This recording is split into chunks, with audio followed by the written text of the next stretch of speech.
Dominant Protector. Credit to the author. 3,401-10. Ang mga pangalan po na nandito ay galing sa mga name generator. Kaya kung meron man pagkakatulad sa mga pangalan ng totoong tao o lugar, ito ay tunay na hindi sinasadya. Isa na siyang mataas na ranggo na kriminal, kaya madalas siyang magbasa ng ilang libro sa criminal psychology. Nagkaroon din ng pagpapakilala sa lugar na ito sa kanila. Siyempre, totoo man o hindi, hindi niya alam. I see. Then next. Little Pure ay nagtatanong kung masusuri ni Terence ang susunod na pagnanakaw. Ang pagnanakaw sa oras na ito ay hindi inayos ng random. Nagawa ko ang aking desisyon matapos na makialam si Terence at umalis. Iba ito sa random decision ko, kaya hindi ma-analyze ni Terence. Kung si Terence, bakit siya aalis? Tanong ni Jerwin. Hindi ka ba mamamalagi sa antique shop para magdamag at maghintay? Totoo yan, maliit na kadalisayan ay tumanggo bilang kaluwagan. Gayunpaman, sa sandaling matapos magsalita ang maliit na kadalisayan, may biglang kumatok sa pinto. Sumimangot si Jerwin, ngunit sinabi pa rin, munting kadalisayan, pumunta at tingnan kung sino ang nandito. Oo. Little Pure went to open the door and found that it was one of her trusted subordinate, Little Madman. Kuya Chonji, masamang balita. Gulat na sabi ng maliit na baliw pagkapasok niya sa pinto. Anong problema? Tsaka pagpasok mo, tawagan mo muna si Master Jerwin. Bahagyang sumimangot ang maliit na kalinisan. Kung hindi lang maganda at maaasahan si Little Crazy, hindi niya ito palakihin. Oo. Master Jerwin, may nangyari. Mabilis na tumango ang maliit na baliw at sinabing, ayon sa aming mga obserbasyon mula sa pagtambang sa intersection, ang grupo ni Terence ay hindi umalis sa lugar na ito. Dapat silang nagtatago sa isang lugar sa malapit. Ano? Nanlaki ang mga mata ni Jerwin, hindi ito maaaring nagkataon, tama ba? Napagpasyahan na lang niyang ipagpatuloy ang pagnanakaw sa anti-gang tindahan, at nakatanggap siya ng ulat na nagsasabing hindi pa umaalis si Terence. Hindi ba Diyos si Terence? Master Jerwin, bakit hindi tayo pumunta sa ibang lugar? Tumalon din ang maliit na puro paano nahulaan ni Terence. Hindi ito makatotohanan. Ito ay medyo kakaiba, tama. Iniisip ang lahat ng mga bagay na ginawa nila sa mga araw na ito, lahat ng ginawa nila ay hindi pa nagawa, at ang lahat ay sinira ni Terence na isip niya kung si Terence ang kanilang kaaway. Palitan ng lokasyon. Nabawi na ni Jerwin ang kanyang kalmado sa ngayon. Huminto siya saglit at tumawa ng malamig, bakit kailangan nating gawin yun? Hindi lang natin gagawin yun, ipapa-inject din natin ang test subject ng pinahusay na 4 na gamot. Kung talagang nakikialam si Terence, gagawin natin siyang manatili doon magpakailanman. Improved drug 4. Little Pure was stunned. Master Jerwin, the professor said that number 4 is for Earth class and above. Kung ibibigay natin ito sa mga test subjects na ito, hindi nila ito makukuha, at kahit na kaya nila, hindi nila ito magagamit ng ganoon ka-Jose. At saka, kahit na hindi sila mamatay pagkatapos ng injection, hindi na nila ito magagamit, at muli natin itong magagamit, at ma-disable muli ito. Alam ko, sunduin mo si Professor dito, tatanungin ko siya kung pwede. Nakapagdesisyon na si Jerwin. Ikinumpas niya ang kanyang kamay, sinabihan si Chu na kunin sila. Ito. Sige. Tumango si Little Chonji at inutusan ang maliit na baliw na humingi ng tulong. Hindi nagtagal, pumasok ang propesor. Master Jerwin, hinahanap mo ba ako? Ganito. Kung itinurok ba natin ang pinahusay na 4 na gamot sa iilang test subjects natin ngayon, makakamit ba ang inaasahang epekto? Diretsyong tanong ni Jerwin. Ito. Ang pinahusay na gamot 4 na ay ginawa ng aking tiyuhin, si Professor Benjamin ang pangalawa. Ang gamot na ito ay nakatarget sa mga Masters Above Earth class, at tanging ang Masters Above Earth class ang maaaring uminom nito. Kung ito ay ginamit sa isang lower class na katawan, ito ay maaaring maging sanhi ng agarang kamatayan. Sabi ng propesor. Sa madaling salita, imposible. Kumunat ang noo ni Jerwin. Hindi naman sa imposible-posible, pero medyo magulo. Dagdag pa rito, hindi posibleng maabot ng tatanggap ang peak late phase ng Sky Class gaya ng inaasahan ni Tito. Ito ay sapat na mabuti kung maabot nito ang late phase. Sabi ng propesor. Oh, tama na. Anong gagawin natin? Sabihin mo sa akin. Nagningning ang mga mata ni Jerwin. Narito ang bagay. Maaari muna nating gamitin ang gamot no. Isa upang pasiglahin ang potensyal na limitasyon ng receptor na ito, na ay overdrawing ang kanyang pisikal na lakas ng maaga. Pagkatapos, maaari tayong mag-inject ng pinahusay na gamot no. 4. May posibilidad na magtagumpay, ngunit walang garantiya ng tagumpay. Ipinaliwanag ng propesor, dapat may ilang mga pasyente na hindi makayanan at mamatay. Dagdag pa, may limitasyon kung gaano katagal sila mabubuhay. Natatakot ako na mamatay sila sa loob ng halos 1 oras. Sapat na ang 1 oras. Professor Yin, alam mo kung gaano kalaki ang banta ni Terence sa atin. Siya ang laging nanggugulo sa mga operasyon natin. Kung hindi dahil sa kanya, kumita na tayo ng kaunting pera. Sabi ni Jerwin pagkatapos ng ilang pag-iisip. Totoo naman. I'll try my best then. Tatawagan ko ang aking tiyuhin master ngayong gabi at tingnan kung mayroon siyang paraan upang malutas ito. Ang propesor ay nagngangalit ng kanyang mga ngipin. Salamat sa pagsusumikap mo. Sabi ni Jerwin, satisfied. Mabilis na lumipas ang gabi, at nagliwanag ang kalangitan. Naginat si Terence at tumayo. Si Melissa ay tulog pa rin, at hindi siya inistorbo ni Terence. Gusto niyang hayaan siyang sumipsip ng mas maraming enerhiya mula sa Energy Stone. Hindi makatulog ng maayos si Yasi matapos siyang gisingin ni Terence. Shield bro, gising ka na. Shush! Terence made a shush gesture at tinuro si Melissa. Hayaan mo siyang magpahinga sandali. Si Yasi ay hindi kailanman nagkaroon ng anumang galit kay Melissa. Marahil sa kanyang puso, ang mga taong mabait kay Terence ay pawang mabubuting tao, at kaya niya silang pakisamahan. Kukuha ako ng makakain. Hintayin niyo ako. Hindi alam ni Terence na alam na ni Jerwin na dito siya tumutuloy, kaya hindi niya dinala ang lahat sa restaurant ng hotel para mag-almusal para maging low profile. Gusto kong kumain ng pritong itlog. Sabi ni Yasi. Sige, sabi niya. Tumango si Terence at lumabas ng kwarto. Hindi niya inaasahang makikita si Orville na naghihintay sa kanya sa pintuan. O sa halip, hindi umalis si Orville at naghihintay kay Terence. Nagulat si Terence. Mr. Linford. Kakain ka ba? Magalang na tanong ni Gentry. Kukunin ko ito para sa iyo at ipapadala sa iyong silid. No need, sabay na tayo. Kailan ka nakarating dito? Ikinaway ni Terence ang kanyang kamay. Dumating ako sa umaga. Nagulat si Gentry. Naisip niyang siya ang tinutukoy ni Terence na sinusubaybayan si Terence sa pintuan at mabilis na nagpaliwanag. Maaga akong nagising, kaya pumunta ako para tingnan kung kailangan mo ng tulong ko. Ako.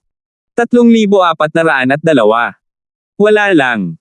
Hindi mo kailangang mag-ingat. Medyo malapit na tayo. Ngumiti si Terence at winagiway ang kanyang kamay. Naramdaman niya ang pagpigil ni Gentry at alam niya kung ano ang iniisip niya. Ngumiti siya at sinabing, lolo mo ang lolo mo. Gusto niya akong patayin sa Hidden House Summit, and that's within reason.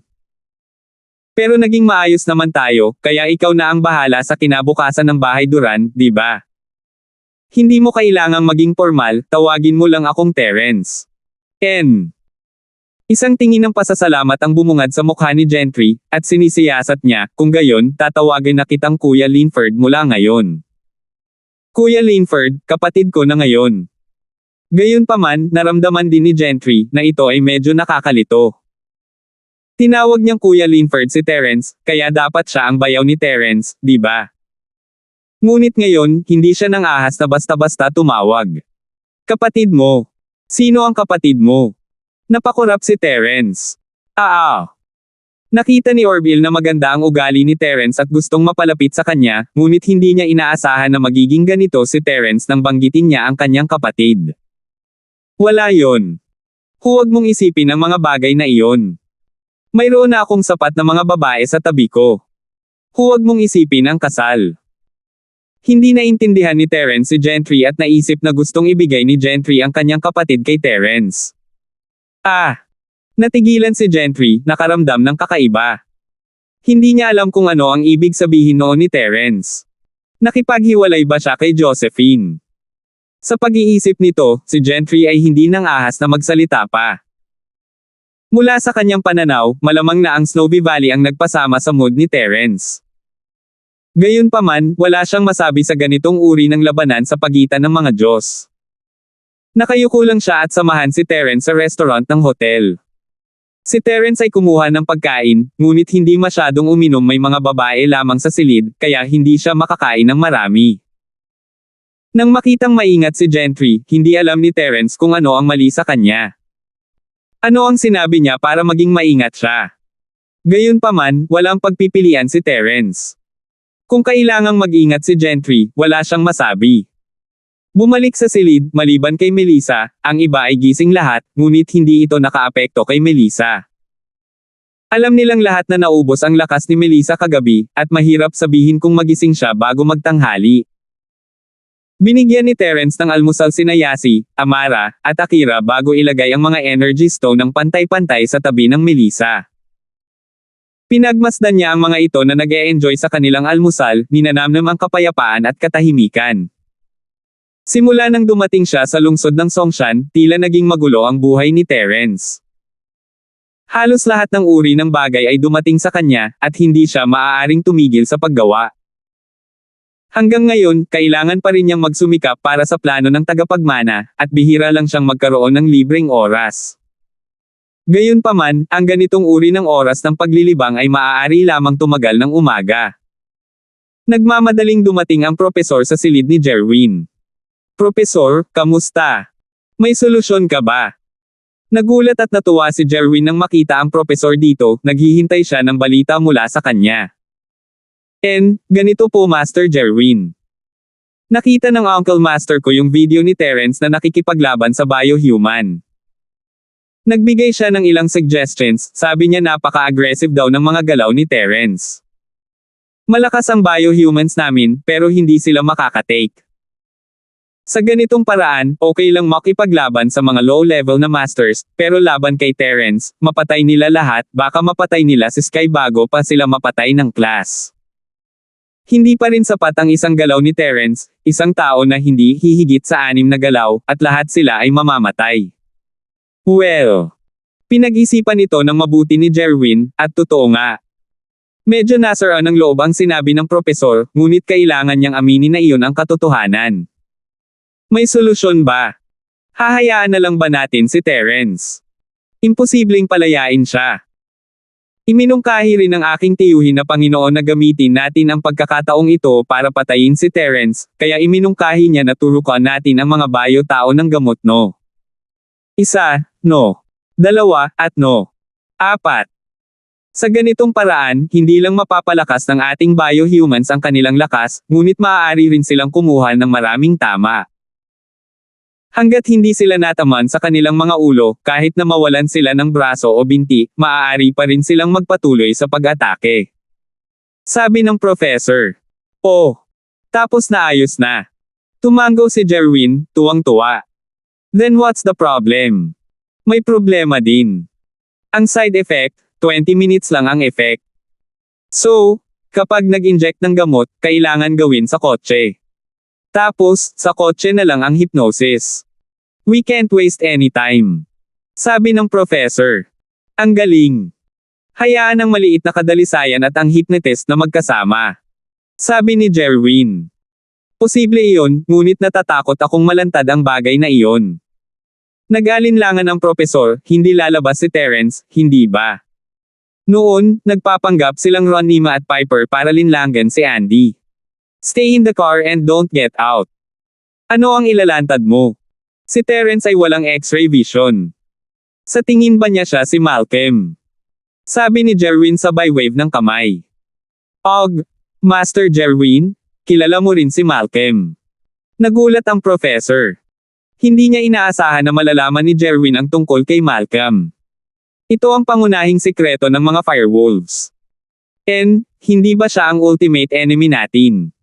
Sinabi na sa akin ni Miss Liger ang tungkol dito. Mahinang sabi ni Jerwin.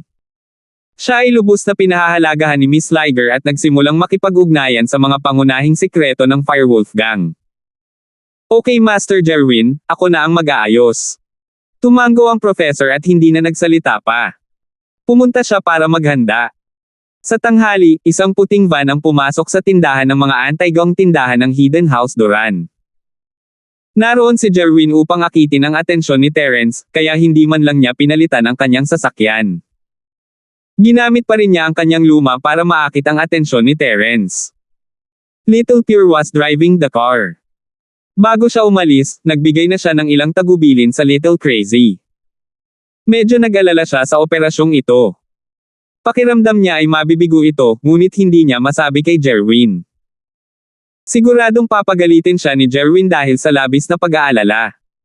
Kaya, upang maipagpatuloy ang espiritu ng Scorpion, sinanay ng maliit na dalisay ang maliit na baliw upang maging kahalili niya. Kung talagang nakatagpo siya ng isang sakuna ngayon, ang maliit na baliw ay hahalili sa kanyang posisyon at magiging susunod na Scorpion. Sa kotse, mayroong isang hypnotist at 3 biohuman receptors. Ang 3 ito ay ang limitasyon ng propesor. Sa 6, kalahati sa kanila ang nabigo at namatay sa lugar, ngunit ang natitirang 3 ay magagamit pa rin. 3,403. Ang reagent no. 4 na ay na-injected, at ang natitira na lang ay para sa maliit na purong pag-iniksyon sa kanila ng pinaghalong reagent no. 1 at 2. Upang maakit ang atensyon ni Terence, umikot siya sa hotel ng pamilya Duran bago bumaling sa hypnotist, maaari na tayong magsimula ngayon. Ilang beses na niyang inansayo ang aksyon na ito bago siya pumunta rito. Little Pure skillfully injected ang gamot sa 3 biohuman sa harap niya, at pagkatapos ay ang hypnotist ay nagsimulang hypnotize ang mga ito. Maliit na dalisay na nagmamaneho sa tindahan ng anti-gang, at ang oras ay tama.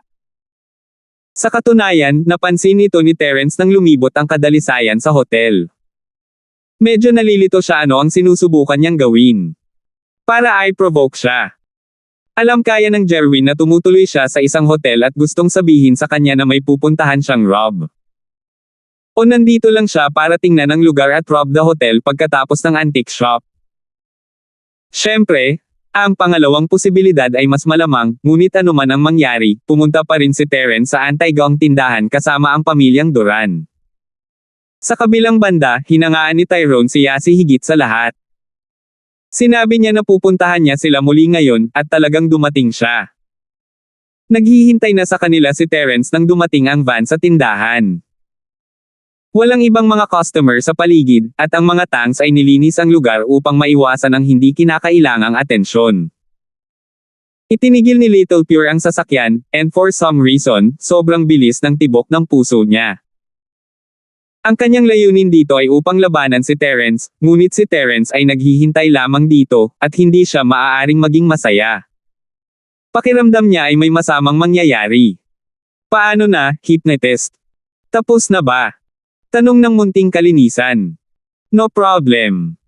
Inutusan ko na silang bumaba ng sasakyan at isagawa ang misyon. Tumango ang hypnotist at nagbigay ng utos sa 5 biohumans. Bumaba silang 3 sa sasakyan at pinalibutan si Terence. Ang utos na natanggap nila sa pagkakataong ito ay palibutan si Terence. Kahit na sinong makialam, hindi nila sila papansinin at sasalakayin lamang si Terence. Kumunat ang noo ni Terence. Pakiramdam niya ay may mali rin. May iba pang tao sa van. Hindi ba alam ng taong ito na siya ang pumatay sa biohuman kahapon? Bakit mo dinala ang 3 ngayon? Akala ba niya ang 3 biohuman na ito ang kapareha niya? Ang 6 sa kanila ay namatay kahapon, at kalahati sa kanila ay namatay ngayon. Parang may kakaiba dito. Dahil hindi niya ito maisip, hindi na masyadong inisip ni Terence ang tungkol dito at nagpas siyang gamitin ang diskarte kahapon, na isa-isa nilang pinaghiwa-hiwalay. Ang ika-10 estilo ng Wildfire Feast. Inatake ni Terence ang pinakamalapit sa kanya. Boom! Sa sandaling dama po ang kamao sa katawan ng biohuman, ang biohuman ay hindi nais na madaig. Binato niya ng suntok ang kamao ni Terence. Isa itong head-on attack. Hindi inaasahan ni Terence na tatamaan siya ng ganoon. Ang suntok mula sa biohuman ay nagpakulo ng kanyang dugo, at ang malaking puwersa ay nagtulak sa kanya pabalik. Bumagsak siya sa lupa na may dugong umaagos mula sa kanyang bibig. Late phase ng Sky Class. Ang biohuman na ito ay talagang may pisikal na lakas ng pag-atake ng Sky Class late phase. Ang mukhang ordinaryong suntok na iyon ay talagang naglalaman ng napakalaking puwersa ng pagsabog. Hindi ito inaasahan ni Terence, at nagdusa siya ng napakalubhang internal injury. Gayunpaman, hindi lang iyon. Pagkatapos makipagpalitan ng suntok kay Terence, ang biohuman ay lumipad pabalik at nagluwa pa ng isang subo ng dugo. Mukhang mas malubha ang kanyang kalagayan kaysa kay Terence, ngunit mabilis siyang bumangon mula sa lupa. Tila wala man lang epekto sa kanya ang bukol sa kanyang dibdib. Hindi man lang siya binagulan at tumakbo ulit papunta kay Terence. Nagulat si Terence, talagang hindi karaniwan. Ang 5 bio-tao ngayon ay nasa isang ganap na naiibang antas mula sa kahapon. Hindi lamang mas malakas ang kanilang mga pag-atake, ngunit mas malakas din ang kanilang kakayahang tumama. Ang ika-10 anyo ng Wildfire Fist ni Terence ay walang nagawa sa kanila. Gusto ni Terence na gamitin ang sining ng Dragon Mastery para pagalingin ang kanyang mga sugat, ngunit hindi siya nagkaroon ng pagkakataon. Bago pa makasagasa ang ibang biohuman, ang dalawa pa ay nakarating na sa kaliwat kanan ni Terence, sinuntok siya. Tumalon si Terence at mabilis na gumamit ng butterfly microstep upang dodge ang dalawang biohuman na pag-atake. Kung tutuusin, ang dalawang ito ay mukhang hindi masyadong matalino, at ang kanilang mobility ay pinaghigpitan. Hindi sila kasing liksi, kaya naman mabilis na bumangon si Terence mula sa lupa at dodge ang kanilang mga atake. Gayunpaman, mayroong isang kasabihan na tama, hindi niya maiiwasan ang lahat ng mga pag-atake. Tulad ng pag-iwas ni Terence sa mga pag-atake ng pangalawa at pangatlong bio-tao. Ang unang biohuman ay nasa likod na ni Terence at biglang binato ng suntok si Terence, dahilan para matumba siya. Sa kabutihang palad, nagkaroon ng malakas na babala si Jade sa sandaling iyon, kaya hindi naabot ng sneak attack ang maximum effect nito. Nagamit na ni Terence ang kanyang dalisay na enerhiya para protektahan ang kanyang katawan. Bagamat lumala ang kanyang mga sugat mula noon, at least hindi ito mas malala. Pumunta ka sa impyerno. Lumingon si Terence at ginamit ang ika-11 anyo ng nagngangalit na apoy na 8 trigram palm. Noong una ay ayaw ni Terence na gamitin ang hakbang na ito, ngunit ang biohuman na nasa harapan niya ay masyadong malakas. Kinailangan ni Terence na gamitin ang kanyang pinakamalakas na galaw. Boom! Nakipagpalitan pa rin ng suntok si biohuman kay Terence. Dahil ginamit ni Terence ang lahat ng kanyang lakas at hindi nagpigil ng labis na chi para protektahan ang kanyang katawan, ang pinsala kay Terence ay napakalaki. Habang ang biohuman ay lumipad pabalik, si Terence ay pinalipad din pabalik sa pamamagitan ng malaking impact at lumapag sa lupa na may malakas na kalabog. Sa pagkakataong ito, ang biohuman ay nabasag sa mga piraso sa pamamagitan ng kapangyarihan ng ika-11 estilo ng nagninangas na 8 trigram palm. Imposible para sa kanya na mabuhay, ngunit ang stamina ni Terence ay lubhang naubos, at siya ay nagdusa ng malubhang panloob na pinsala. Gayunpaman, alam ni Terence na hindi niya kayang maging pabaya. May 2 pang biohuman na papalapit sa kanya mula sa likuran. Sa van, malamig na tinitigan ng hypnotist ang eksena sa labas ng van at walang pakialam na sinabi. Mukhang may mga kasanayan itong Terence, pero sanay na siya. Totoo yan, sana mapatay ng 2 biohuman na ito si Terence. Tumango si Chonji, ngunit hindi pa rin siya komportable.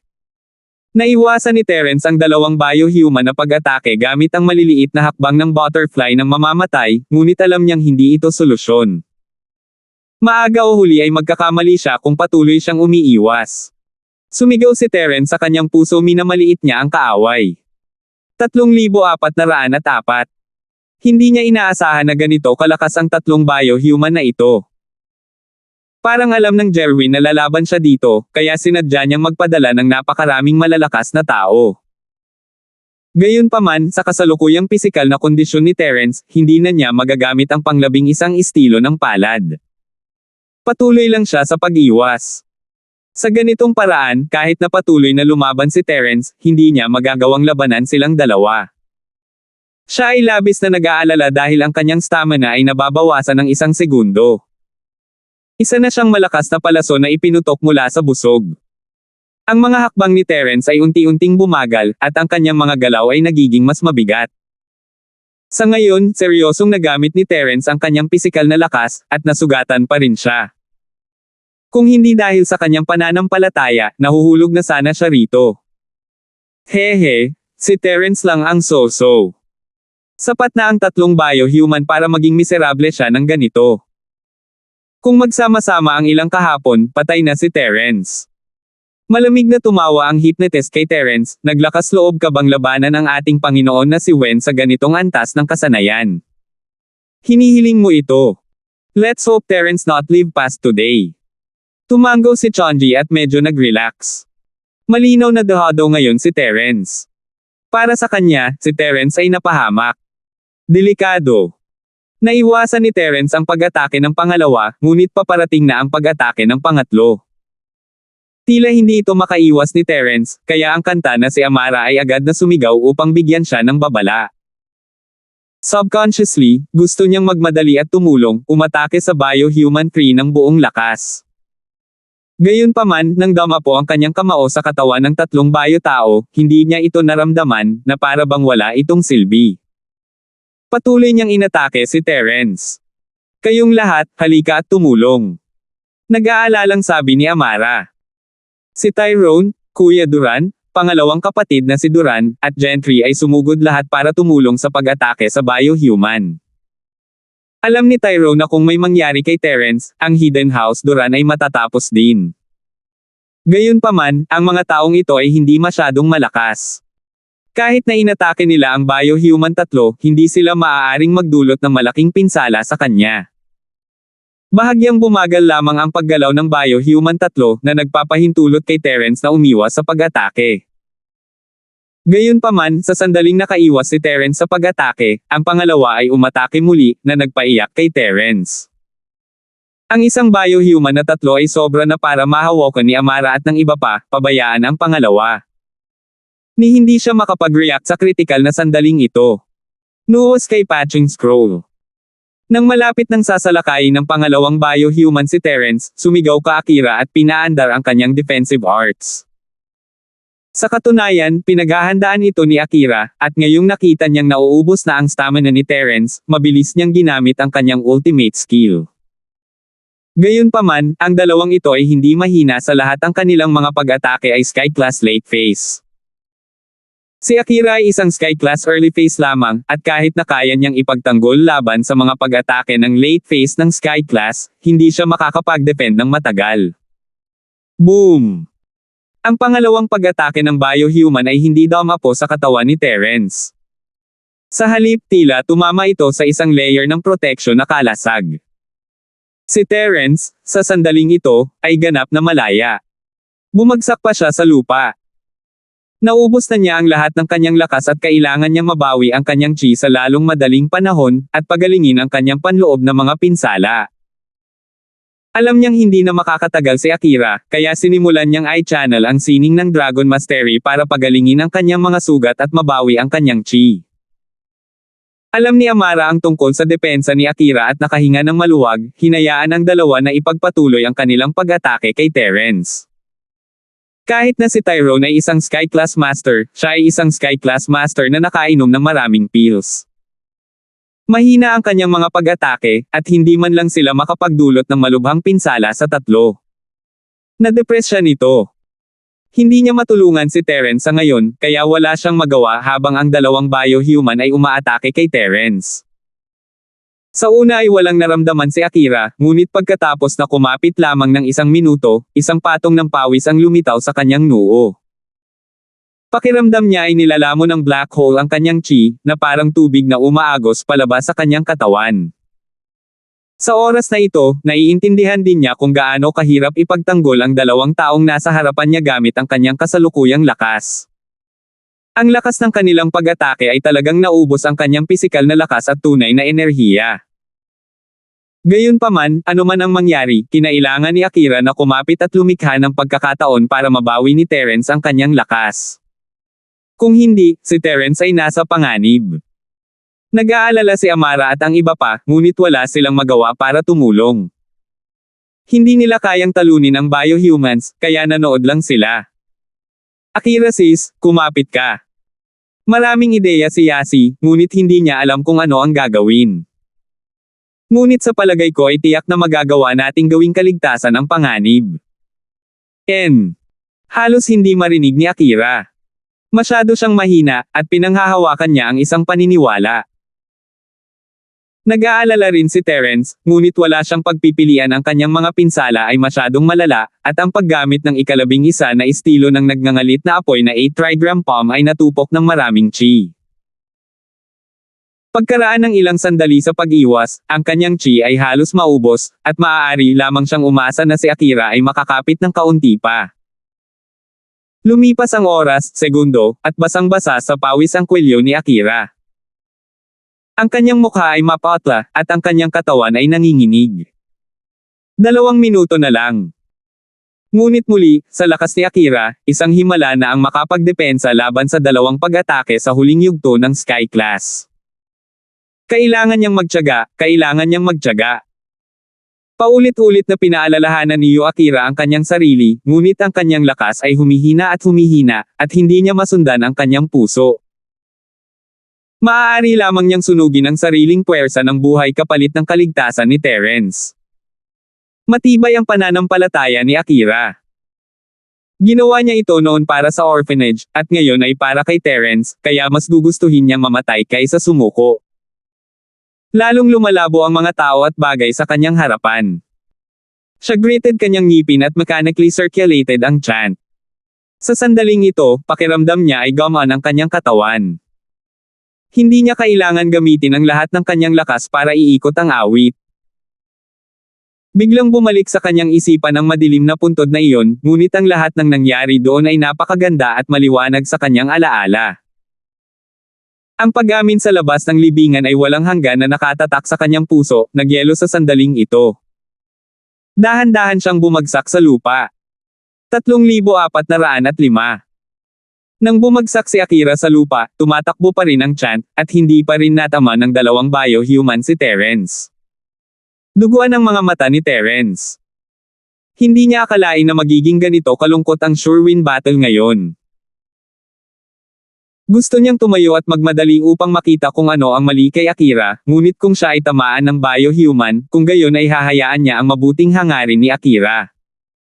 Alam ni Terence na dapat na matapos ang depensa ni Akira. Tumayo siya at mabilis na umiwas, iniiwasan ang pag-atake ng 2 biohuman. Sinulyapan niya si Akira mula sa gilid ng kanyang mga mata. Sa sandaling ito, si Akira ay bumagsak sa lupa, hindi gumagalaw. Si Amara at ang iba pa ay nakapalibot kay Akira. Gusto ni Terence na makita kung ano ang nangyayari, ngunit hindi niya maihiwalay ang kanyang atensyon sa parehong oras. Maaari lamang niyang iwasan ang mga pag-atake ng biohumans. Bagamat nabawi niya ang ilan sa kanyang mga pinsala at nakabawi ng kaunting tibay at chi, binigyan lang siya ni Akira ng 2 minuto ng oras para hamarang. Imposible para sa kanya na mabawi ang maraming stamina at chi sa ganoong kaikling panahon. Kaya't hindi magamit ni Terence ang ika-11 estilo ng palad, maaari lamang siyang magpatuloy sa dodge. Anong klaseng galaw ang ginamit ng babaeng iyon? Paano nito mahahadlangan ang pag-atake ng biohuman? Ang pag-awit ni Akira ay nagulat sa maliit na pure at ang hypnotist. Wala pa silang nakitang kakaiba noon. Noon lamang nawala ng malay si Akira at patuloy na nagtago si Terence na ang maliit na pure reacted. Hindi ko alam. Wala tayong masyadong alam sa martial arts, pero who cares? Ngayong nahimatay ang babae, tingnan natin kung paano ito haharapin ni Terence. Wala talagang pakialam ang hypnotist kay Akira. Pero, 5 minuto na lang ang natitira sa biohumans. Mapait ang mukha ni Pure. Si Terence ay kumapit ng higit sa 10 minuto at si Akira ay kumapit ng higit sa 2 minuto, kaya ang biohuman ay may 5 minuto na lang natitira. Sa madaling salita, kung hindi nila mapatay si Terence sa loob ng 5 minuto, ang dalawang biohuman na ito ay mamamatay ng mag-isa. Moher asterisk capper. Saglit na natigilan ang hypnotist bago niya napagtantong sandali na lang. Agad siyang sumimangot. Little Pure, calculate the time. Kung hindi nila mapatay si Terence, itataboy natin agad. Naiintindihan ko. Tumango si Chonji, ngunit wala na siyang pag-asa para sa biohumans. Handa na siyang magmaneho palayo. Hindi magamit ni Terence ang ika-11 estilo ng palad, kaya kailangan niyang umiwas. Wala na ang hindi matatakasan na lambat, o magagamit na niya ito ngayon para makatakas, ngunit wala siyang dalang armas. Bagamat nakasuot siya ng pangkidlat na gale boots at walang problemang tumakas, paano naman ang iba? Hindi naman niya pwedeng baliwalain lang, di ba? Hindi niya alam kung mayroon pang baraha ang Jerwin. Kung umalis siya at ang Jerwin ay lumipat sa Amara at ang Hidden House Duran, ano ang gagawin niya? Kaya't si Terence ay patuloy lamang na umiwas at nag-iisip ng paraan para makawala sa sitwasyong ito, ngunit wala talaga siyang maisip. Gayunpaman, napansin ni Terence ang isang kakaibang kababalaghan matapos makipag-away sa dalawang bayo-tao ng ilang sandali. Bumababa na ang bilis at lakas ng pag-atake ng dalawang biohuman. Sa mga tuntunin ng bilis, napakadaling maramdaman ni Terence. Pagkatapos ng lahat, sa simula, nakaiwas lang si Terence ng isang round ng pag-atake at susunod na ang susunod na round ng pag-atake. Ngunit ngayon, may oras pa si Terence na huminga pagkatapos umiwas. Hindi na kasing maliksi ang 2 taong ito. Kung tungkol sa lakas, hindi nakatanggap ng direktang tama si Terence, ngunit ramdam niya ang puwersa mula sa tagiliran. Mula sa puwersa, masasabi niya na ang mga kamao ng mga taong ito ay lumiit mula sa Sky Class Late Phase hanggang sa Sky Class Mid Phase. Nagulat ito kay Terence, maaaring naubos na ang enerhiya ng biohuman. Sa pag-iisip na iyon, nagpatuloy si Terence na lumaban ng pabalik-balik. Gaya ng inaasahan, ang sumunod na nangyari ay nagpatunay sa hula ni Terence ang dalawa ay unti-unting bumagal, at ang kanilang lakas ay humihina at humihina. Sa wakas, sa ika-11 na minuto, naging out of sync ang mga galaw ng dalawa, at ang lakas ng kanilang mga atake ay bumaba sa unang yugto ng rango ng langit. Terra na. Alam ng hypnotist na kung magpapatuloy ito, natural na mamamatay ang dalawang biohuman, at wala na siyang magagawa kay Terence. Nagpasya siyang umalis. Kung nanatili siya dito at hinintay na mamatay ang biohumans, baka hindi siya makatakas. Nakita rin ng maliit na kadalisayan ang problema, kaya pinaandar niya ang sasakyan at papaalis na sana. Amara, ihinto mo yang sasakyan. Ang dalawang biohuman ay hindi nabanta kay Terence, kaya maaari pa rin niyang bigyang pansin ang iba pang mga bagay. Mabilis niyang sinabi sa kanta na Amara na ihinto ang van nang makita niyang umaandar na ito. Hindi na kinailangan ni Amara si Terence na magsabi ng kahit ano, masasabi niyang may mali sa van, at may tao sa loob. Siya, si Tyrone, si Duran panganay, si Duran pangalawa, at si Gentry ay sabay na pinalibutan ang van. Nagulat si Little Pure at natapakan ang pidaw ng gas, ngunit sa kasamaang palad, inabot ni Tyrone at pinahinto ang van gamit ang isang kamay, pinipigilan ito sa pag-usad. Ang mga gulong ng van ay tumili sa lupa, ngunit wala itong magawa kay Tyrone. Hindi nakayanan ni Tyrone ang biohumans. Gayunpaman, ang paghinto ng van ay isang piraso ng cake para sa isang Sky Class Master na tulad niya. Sina Amara, Boss Duran, at ang iba pa ang pagkakataong ito para sumugod sa van at agawin ang hypnotist at kadalisayan. Ang dalawang taong ito ay hindi mga magsasaka, kaya't walang puwang para sa paglaban. Kung ayaw nilang magdusa, maghintay na lamang silang mahuli. Kapag ang maliit na kadalisayan at ang hypnotist ay nahuli, ang dalawang bayo-tao ay nahulog sa lupa at tumigil sa paggalaw. Nagulat si Terence, ngunit hindi ito sa kanyang inaasahan. Inabot ni Terence ang pulso at paghinga ng dalawang biohuman. Tumigil sila sa paghinga. Isa siyang napakatalino na doktor, at masasabi niya kung patay na ba talaga sila o peke ito. Nang makitang patay na talaga sila, mabilis na naglakad si Terence kay Akira at tiningnan ang kanyang kondisyon. Huminga pa siya at may pulso.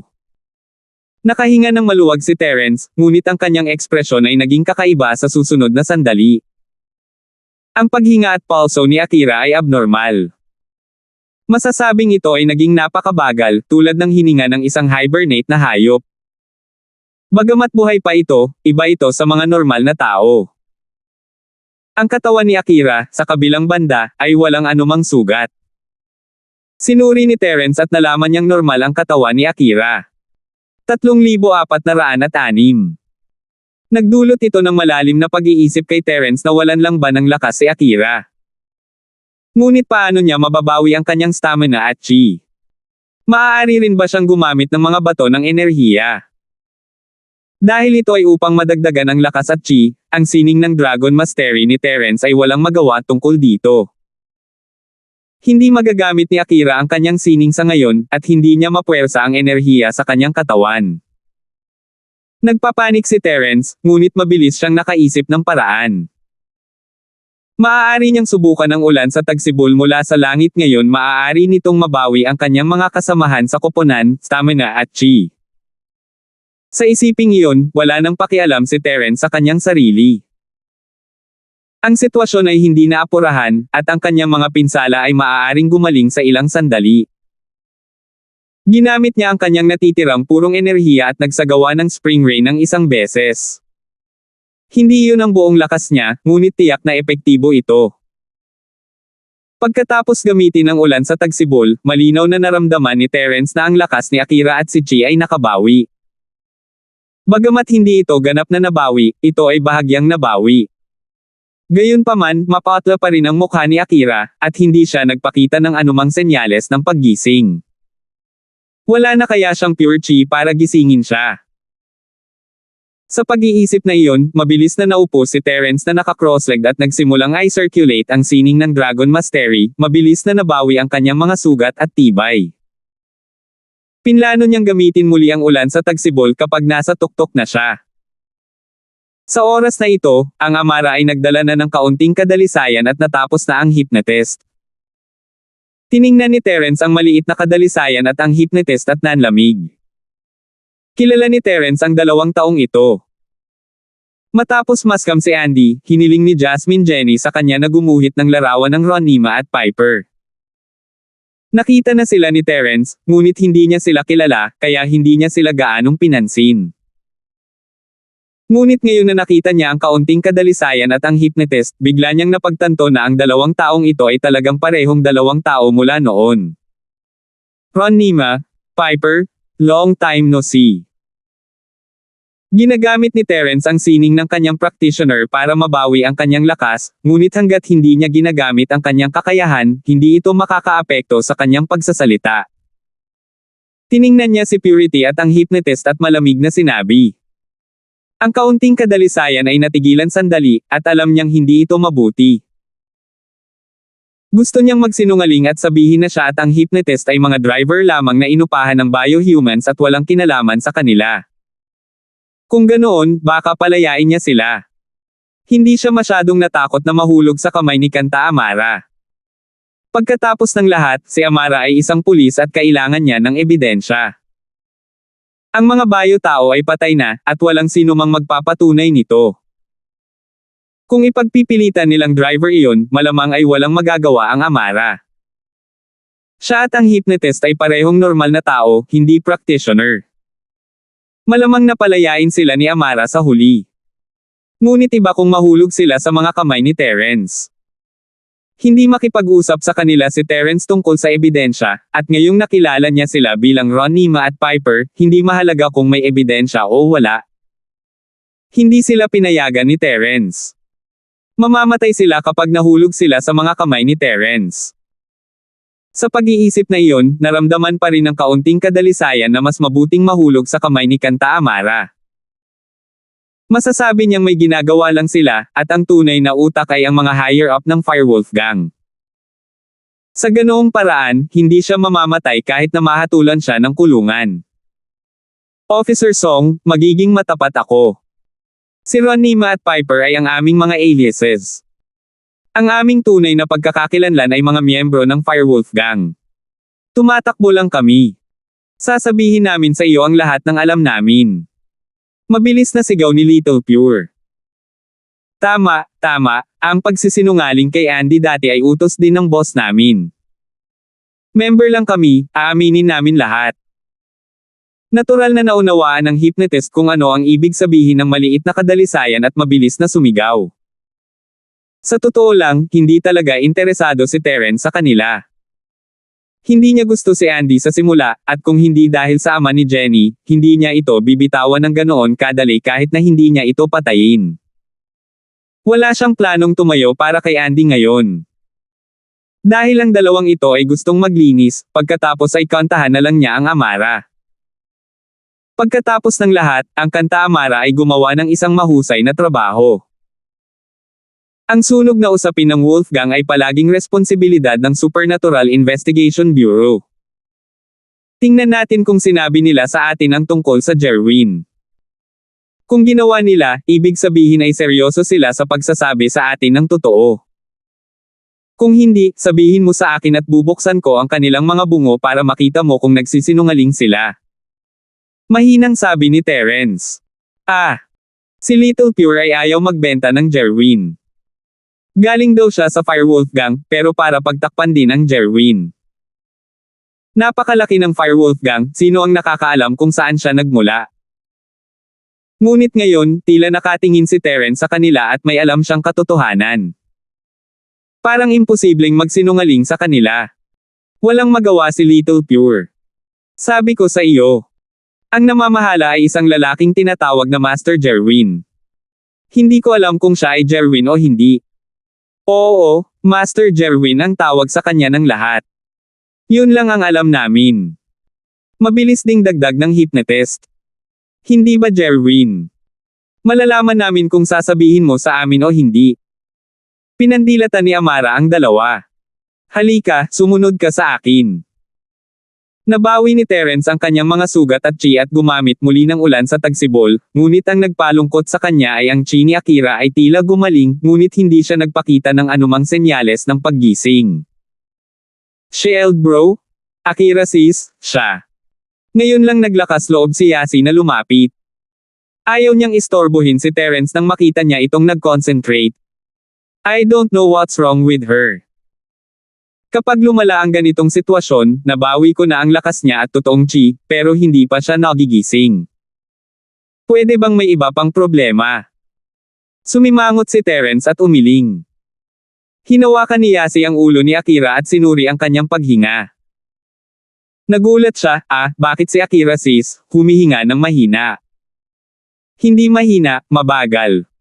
Siya ay tulad ng isang hayop sa pagtulog sa panahon ng taglamig, sabi ni Terence. Hindi pa ako nakakita ng ganito dati. Kung ganoon, may magiging problema ba? Nagulat din si Yasi.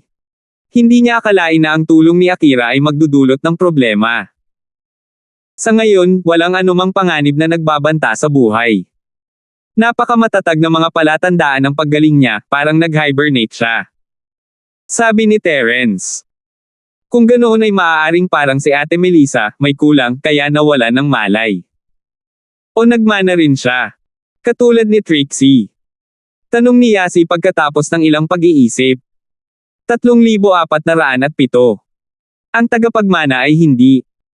Dati hinala ko na ubos na niya lahat ng lakas niya at true chi, but I used the spring rain martial technique to restore her strength and true chi. Okay na ang strength niya at true chi, pero hindi pa siya nagigising. Mukhang hindi naman dahil dito. Umiling si Terence, ang tanging magagawa natin ngayon ay ibalik siya at tanungin si Drake kung may paraan para malutas ito. Ito lang yata ang paraan. Tumango si Yasi. Pansamantalang nalutas ang problema ng Hidden House Doran. Maliit na dalisay at ang hypnotist ay nahuli, at ang Jerwin ay malamang na hindi magdudulot ng anumang gulo sa ilang sandali. Maaaring umalis si Terence nang walang pag-aalala. Gayunpaman, si Terence ay hindi nakaramdam ng kasiyahan. Si Akira ay nahimatay ng walang dahilan, at ang kanyang puso ay mabigat. Ang puso ni Terence ay puno ng panghihinayang kung hindi niya minamaliit si Akira, hindi niya hahayaang masaktan ito. Kung naghanda siya ng isang tunay na bomba ng enerhiya ng maaga, hindi siya nasa ganoong trahedya. Sa panahon ng labanan, kapag siya ay nagpapagaling, naisip niya ang tungkol sa pag-compress ng isang purong enerhiya na bomba o paggamit ng puppet sa Jade upang tumulong, ngunit naisip niya na ang Akira ay maaaring tumagal ng ilang sandali. Sa oras na iyon, mahina ang katawan ni Terence at wala siyang sapat na oras para bumuo ng energy bomb. Ayaw din niyang masyadong maagang malaman ng iba ang trump card niya. Pagkatapos ng lahat, ang trump card na ito ay hindi karaniwan. Kung alam ito ng ninuno ng Charlie, mas mahihirapan si Terence. Hanggat hindi tulala si Terence, hindi niya hahayaang makita ng sino man ang papel na ito. Pero ngayong napag-isipan na niya, baka nakapagdesisyon na rin siya. Hindi niya alam na magiging ganito si Akira, ngunit kung gagawin niya ito kahit na kailangan niyang ipagsapalaran na matuklasan at magalit sa ninuno ng Charlie. Gising na si Melissa nang makabalik siya sa hotel, ngunit hindi siya umalis. Tahimik siyang nakaupo sa kama, naghihintay kay Terence. Laking gulat niya nang makita niyang buhat-buhat ni Terence si Akira. "Terence, anong nangyari kay Akira? Nasugatan ka?" Hindi siya nasaktan, nahimatay siya o marahil ay nasa hibernation siya. Ipinaliwanag ni Terence ang sitwasyon ni Akira. Arg! Pagkatapos, hayaan siyang matulog sa energy stone sa gabi at tingnan kung gumagana ito. Mungkahi ni Melissa, iniisip ang sarili niyang sitwasyon. Maaari nating subukan, ngunit hindi dapat magkaroon ng maraming pag-asa. Ang ulan ng tagsibol ni Terence ay katulad ng energy stone. Bagamat hindi ito nakapagbigay ng kasing lakas ng energy stone, sa buong pagsisikap ni Terence, nabawi na ni Akira ang kanyang lakas at chi. Hindi ito dapat magkaroon ng maraming kinalaman sa bato ng enerhiya. Tumango si Melissa, hindi nagsasalita. Natahimik din sina Amara at Yasi. Si Amara ang nakaramdam ng sama ng loob. Siya at si Akira ay magkaaway noon, at si Akira ay isang babaeng magnanakaw ng pusa. Gusto pa niyang dalhin si Akira sa hustisya. Ngunit ngayon, nagawa ni Akira ang isang mahusay na trabaho at tinulungan siyang ayusin ang problema ng pamilyang Duran, at siya ngayon ay nawala ng malay. Inilagay niya si Akira sa tumpok ng mga energy stone at tinawag si Drake. "Mr. Linford, maayos ba ang lahat sa iyong wakas?" Si Drake ay nagbabantay sa bahay, iniisip ang sitwasyon ni Terence at ng kanyang kapatid. Naresolba na ang lahat, ngunit may kaunting problema si Akira. Bumantong hininga si Terence at sinabi kay Drake ang lahat ng detalyado. "Akira, siya." Medyo naging emosyonal si Drake pagkatapos marinig ito, ngunit hindi niya sinisi si Terence. Siya at ang buhay ng kanyang kapatid na babae, pati na rin ang kanilang family feud, ay iniligtas lahat ni Terence. Hindi niya masisisi si Terence ngayon sa paghihiganti. Gayunpaman, talagang nag-aalala siya sa kaligtasan ng kanyang kapatid. Kung kahit ang isang kasing kapangyarihan ni Terence ay walang magawa, nangangahulugan ba iyon na walang pag-asa ang kanyang kapatid? "Drake, don't worry. I really think of a way." Napakabigat ng problema ni Melissa, pero nakahanap na rin kami ng solusyon sa huli. "Siguradong magsisikap din ako sa side ni Akira," sabi ni Terence. "Wala lang, Mr. Linford. Naniniwala akong magising mo si Akira, pero natatakot akong hindi ko alam kung ano ang nangyayari sa kanya pansamantala. Sa huling pag-uwi ko, ibinalik ko ang talaan ng pamilya York. Titingnan ko ito at tingnan kung may katulad na sitwasyon," sabi ni Drake. Mahaba ang log, ngunit para sa kapakanan ni Akira, kailangan niyang basahin ito mula sa simula. "Sige, maghihintay ako ng balita mo." Hindi nakatanggap ng sagot si Terence mula kay Drake, ngunit nasa loob ito ng kanyang inaasahan. Sinabi ni Drake na maaaring may solusyon sa log na nagbigay ng pag-asa kay Terence. Paano na? Paano na?" Tanong ni Yasi matapos ibaba ang tawag. Walang choice si Ke. "Sa tingin ko kailangan kong tanungin ang aking matanda," bumantong hininga si Terence. Yup. Napakalakas ni Lolo Linford, siguradong gagawa siya ng paraan. Sagot ni Yasi. Tumango si Terence at dinial ang numero ni Donovan. Hindi niya problemayan ang matandang Linford para sa mga normal na bagay, ngunit wala siyang ibang pagpipilian. Terence, what's up? Bakit mo ako tinawag bigla? Problema mo na naman ba? Sinasabing walang mas nakakakilala sa isang anak na lalaki kaysa sa kanyang ama, at ang matandang Linford, ang kanyang Diyos Lolo, ay hindi naiiba. Matanda, talagang may problema ako. Nawala ng malay si Akira, mapait na ngumiti si Terence. Nawala ng malay si Akira. At sino si Akira? Anong ginagawa mo?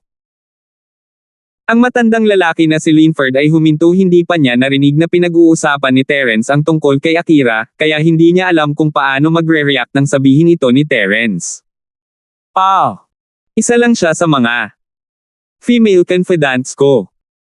Hindi mo kailangang mag-alala tungkol sa kanya sa ngayon, kakausapin ko muna siya. Paliwanag ni Terence. Kasabay nito, sinabi ni Terence sa matandang Linford kung paano nakuha ni Akira ang Blue Sky Patching Art. Sinabi rin niya sa matandang Linford ang tungkol sa mga espesyal na katangian ng Blue Sky Patching Art at kung paano nahimite si Akira habang tinutulungan siyang harangan ang pag-atake. Paghaharang ng isang pag-atake at malabo. Tumahimik si Old Linford. Talagang hindi ko pa siya nakikilala. Bakit hindi mo siya ibalik para makita siya? Kung sa sarili ko kung ano ang problema. Mabuti rin iyan. Babalik ako at titingnan. Wala nang gagawin ngayon si Terence, kaya nagpasya siyang bumalik at humingi ng tulong sa matandang Linford. Pagkababa ng tawag, sinabi agad ni Amara, babalik kami sa inyo. Nangyari ito dahil sa akin, masyado akong matako. Kung hindi dahil sa Investigation Bureau, hindi ko tatanggapin ang Hidden House mission na ito, at hindi hihimatayin si Akira.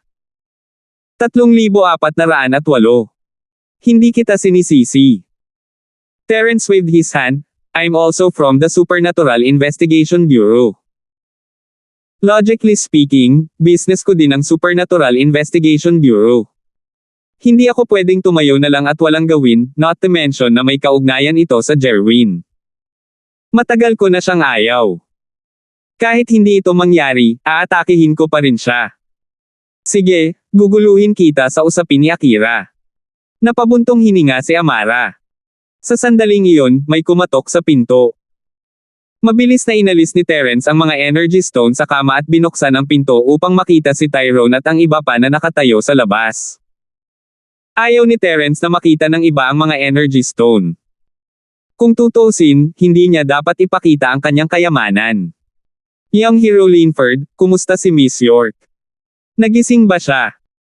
Kung may kailangan ka, tulad ng mga mahahalagang makalangit na materyales at mga kayamanan sa lupa, huwag mag-atubiling magtanong.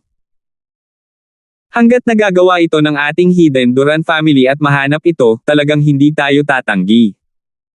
Taos-pusong sinabi ni Tyrone sa pagkakataong ito. Alam niyang nalutas na ang krisis ng pamilya Duran. Ang pagkuha ng maliit na dalisay at ang hypnotist ay nagpahiwatig na ang mga bayo-tao na ito ay hindi lilito sa malapit na hinaharap. Sa ilalim ng utos ng kanta ni Amara, ang panganay at pangalawang kapatid na si Duran ay umalis na upang mangikil ng isang pag-amin mula sa maliit na kadalisayan at sa hypnotista. Ordinaryong tao lang ang dalawang ito, paano nila kakayanin ang interogasyon ng isang practitioner? Si House Duran ay hindi pulis, kaya wala silang pakialam kung ito ay legal o hindi. Sinunod lang nila ang mga alituntunin ng mga magsasaka. Nagkaroon sila ng kaunting kadalisayan at ang hypnotist na sabihin sa kanila ang lahat ng kanilang nalalaman, kasama ang katotohanan na si Master Jerwin ay Jerwin. Hindi na kailangang magtanong pa ni Amara. Hindi sa ngayon, pero kung may kailangan, hindi ako magdadalawang isip na tumulong. Ngunit mayroon akong kailangan sa aking panig, matutulungan ninyo akong mag-isip ng paraan, mahinang sabi ni Terence. No problem, please go ahead, Young Hero Linford. Mabilis na sabi ni Tyrone. May listahan ako dito. Pakitingnan, Kuya Duran. Sa gayon, kinuha ni Terence ang kanyang panulat at nagsulat ng isang listahan.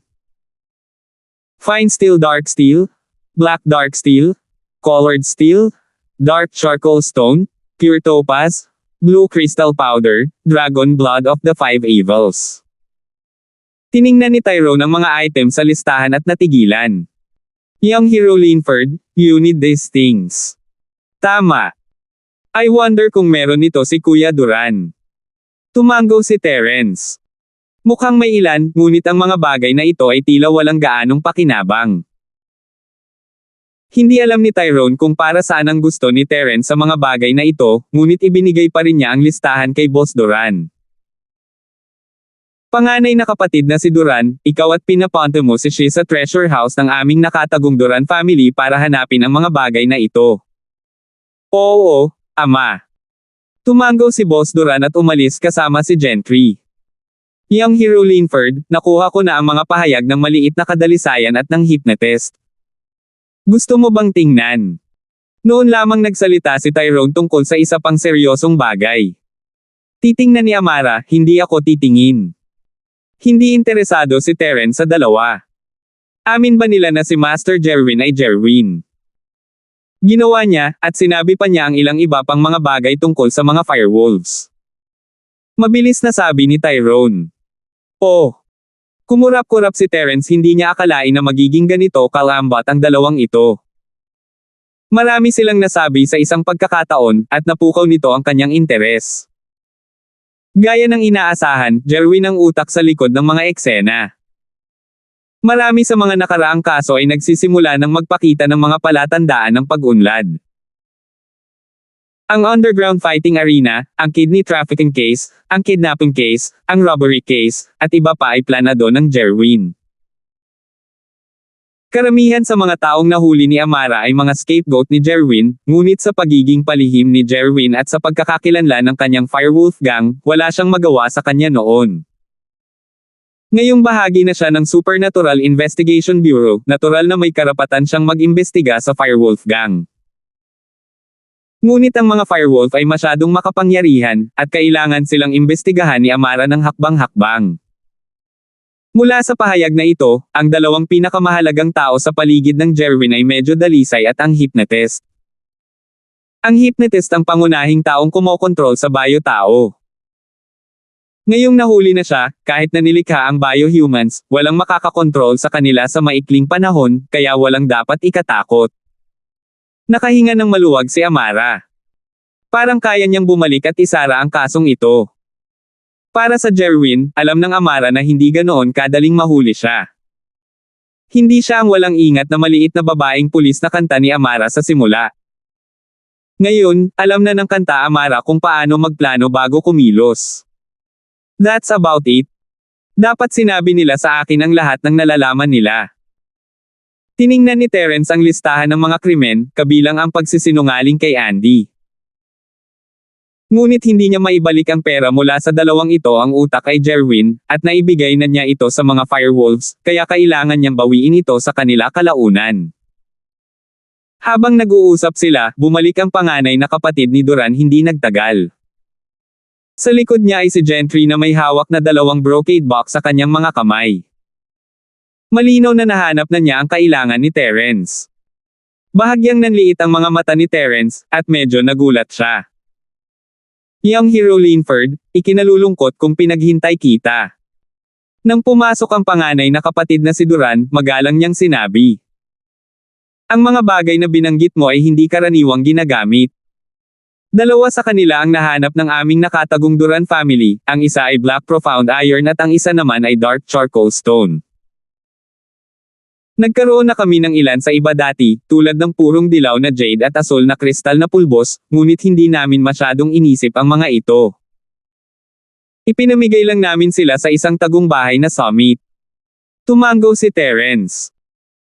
Ang mga weaponsmith ay nawala sa mundo ng pagsasanay sa loob ng mahabang panahon, at kung wala sila, ang mga materyales ay hindi gaanong magagamit.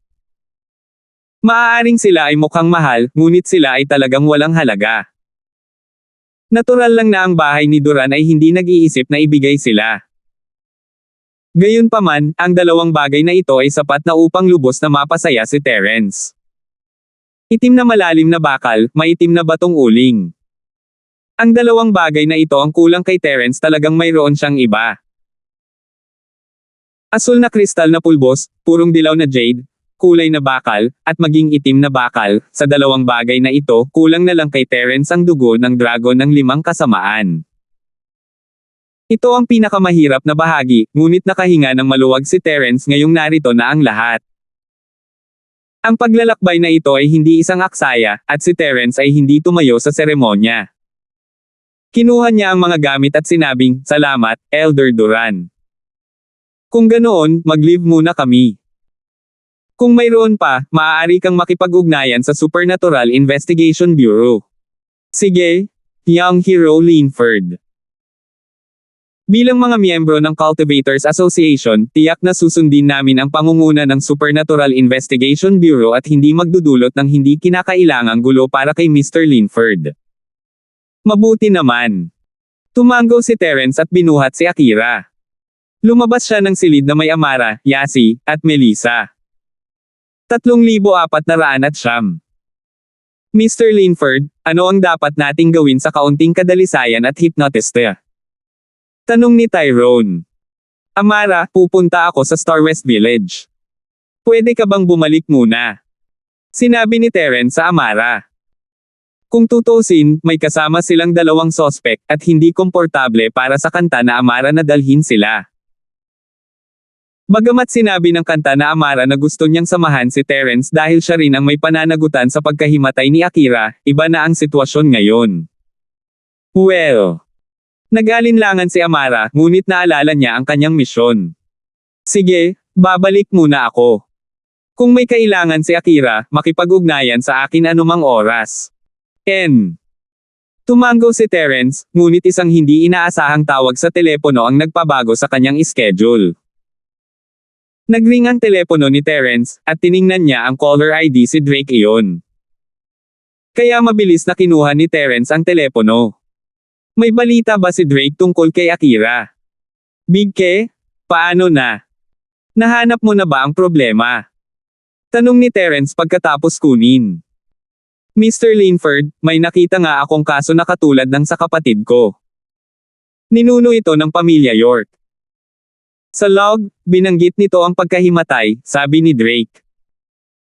Ang sanhi ng problemang ito ay na-overdraw niya ang kanyang kamalayan at kapangyarihan ng espiritu, na naging dahilan upang mawalan ito ng laman. Kaya naman siya nakoma. Ang kamalayan at espiritual na enerhiya. Isang kakulangan. Napakurap si Terence, ano ito? Ito ang unang pagkakataon na nakarinig siya ng ganito.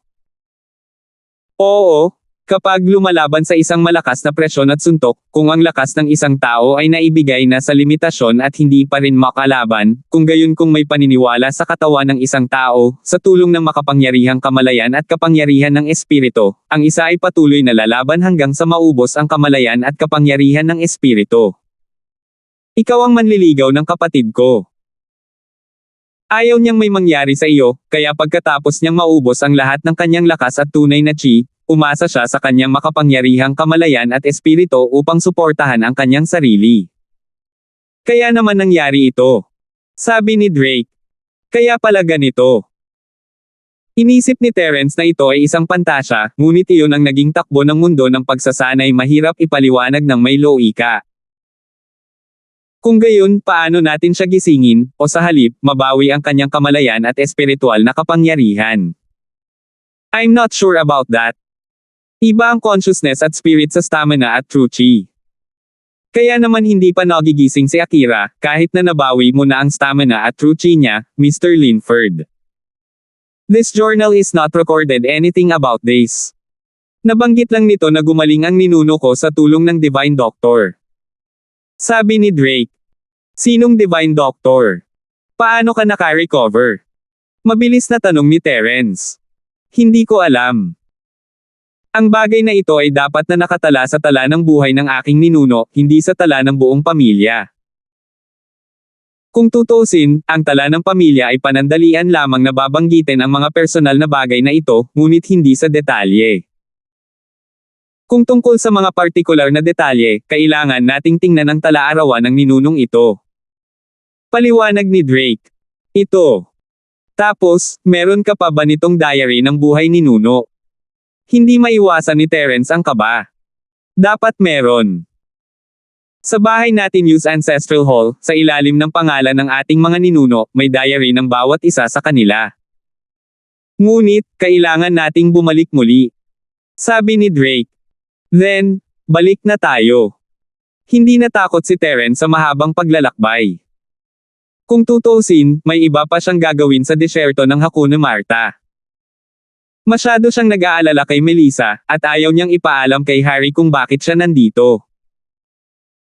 Si Melissa, sa kabilang banda, ay nangangailangan ng mga bato ng enerhiya, kaya nagpa siya si Terence na bumalik muna.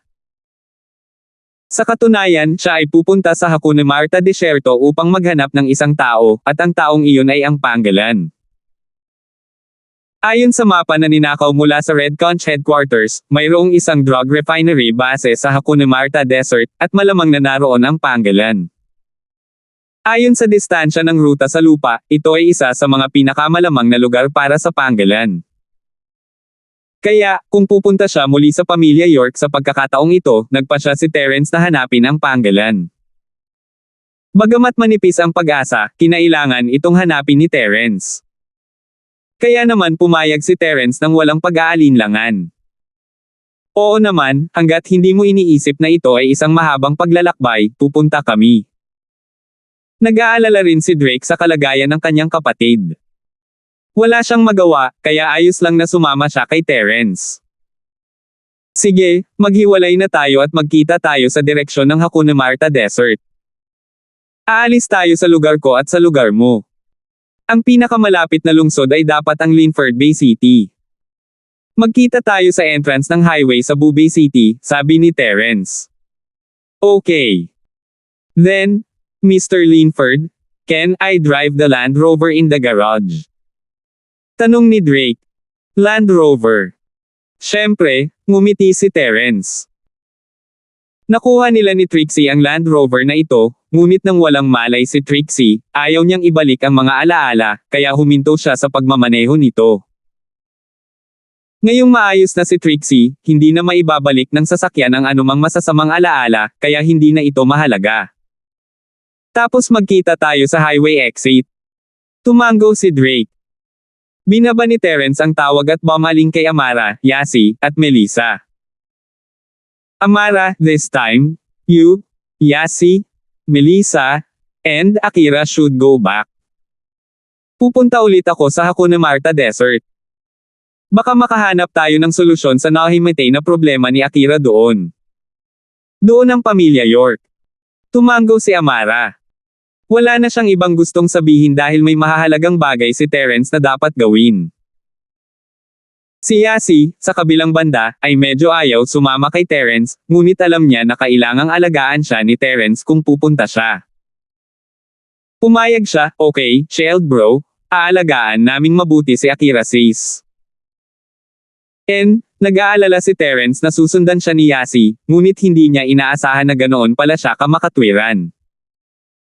Dinala ni na Amara, Yasi, at Melissa si Akira sa isang kotse na ibinigay ng Hidden House Doran. Ito ang Land Cruiser, at si Terence ang nagmaneho ng Grand Cherokee.